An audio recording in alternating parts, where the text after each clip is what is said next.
ำว่าโสดก็คือการเป็นอิสระจากคำว่าหักที่แสนน่าเบื่อ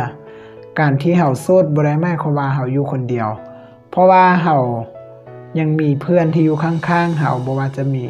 แฟนมันก็ต้องมื้อนึงมันก็ต้องมาเองสังคมน่ะซุมื้อนี้คำว่าหักนั้นบ่มีอยู่จริงถ้ามีมันก็หายากต่อไปค่อยสิพาทุกคนไปเบิ่งคำคิดเห็นของแต่ละคนว่านิยามคำว่าโสดเขาเจ้าแม่นเอาได้เนาะคือผู้นี้ว่า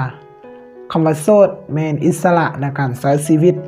บ่ต้องยานการอกหักไปใช้กระไดตามใจประหยัดค่าใช้จ่ายบ่มีเวลาดูแลตัวเองอันนี้ก็คือนิยามของผู้นี้เนาะต่อไปเรามาเบิ่งนิยามของคนที่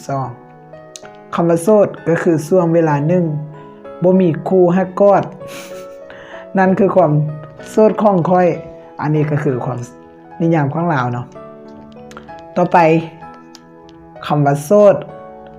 แม่นช่วงที่บ่มีเมียบ่มีผัวบ่มีแฟนบ่มีคนลมนำแบบจริงจังนี่แหละเอิ้นว่าโสดก็คือทุกๆคนมันความคิดก็แตกต่างกันเนาะนิยามคำว่าโสดนี้มันเว้าได้หลายอย่างแล้วแต่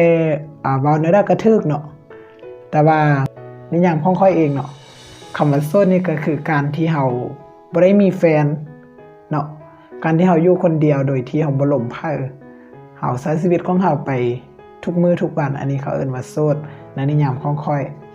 ก็คือเดือนนี้ก็เป็นเดือนแห่งความรักกันแล้วเนาะก็คือเดือนกุมภา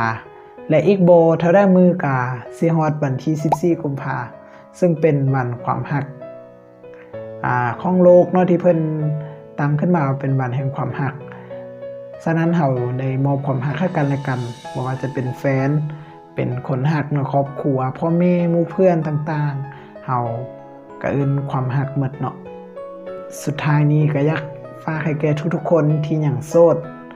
ที่ยังหาแฟนอยู่ก็ขอให้เจอแฟนไวๆเจอคู่ไวๆเนาะเนื่องในโอกาสวันที่14กุมภาพันธ์จะมาฮอดนี้